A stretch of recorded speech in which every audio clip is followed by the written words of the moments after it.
Already, it's a remarkable rescue. A distressed orca caught in a crayfish pot rope off the Coromandel's Cathedral Cove. He was cut free by a young local diver. The animal's distress calls brought more orca to the waters, where Rhys Cochrane was attempting the rescue. Rhys joins us now by Skype from Hahei. Good morning, Rhys. Morning. How did you hear about the orca being in distress? Well, we got a call from Doc to our business here, and my mother, who's also part of the business, called me and we took our boat out. So you basically got on the water to get this orca free? Yeah. Because we'd seen the orca earlier on today, and I just wanted to see them again and maybe help out if I could. And so what was the situation when you got there? I see you had the camera, you were filming. Why did you take the camera down? Was it to basically find out what was going on?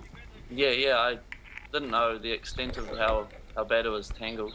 So obviously I jumped in with the camera, and then I could see that it was wrapped around the tail a couple of times, and then I quickly handed the camera to the skipper of the boat and traded it for a knife. And what condition was the orca in when you got in the water with it? Well, he seemed pretty stressed. He looked pretty tired as well. Maybe he'd been in the water for an hour or two. So yeah, he wasn't lively as normal orcas, because when I went up to him, he didn't seem to mind. I don't know if that was either from him being tired or actually knowing that I was trying to help.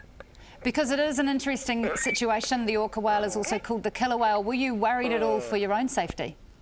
Yeah, at one point, because just before I dove down to cut the line, about 5 other orcas, including one massive bull, came round, and that's when I started getting a little bit scared with this thing in the water about 3 times the size of me.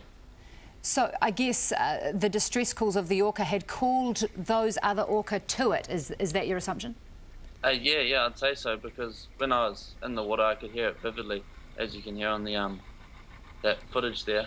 But yeah, it was quite loud in the water. And we can see the orca bobbing up and down. What was the situation there? Obviously, it has to come to the surface to breathe. Yeah, my guess was that the cray pot was off the bottom, and in order for the orca to come up to breathe, it had to drag the pot off the bottom, which it was struggling with after some time. And when you released it, what condition was the orca in? Were there cuts, or did it seem to be fine and just get away?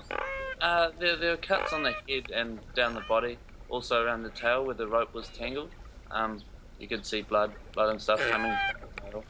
But he seemed fine once I cut the rope. He quickly swam away. Is this kind of thing common at all? Have you seen orca caught in crayfish pot ropes before? No, I've never really seen orca tangled in rope before. I've only ever swum with one other. But yeah, they often come through. I hope they don't make a habit of getting stuck in the lines. Rhys Cochrane, well done on the rescue yesterday. Nice work. No worries.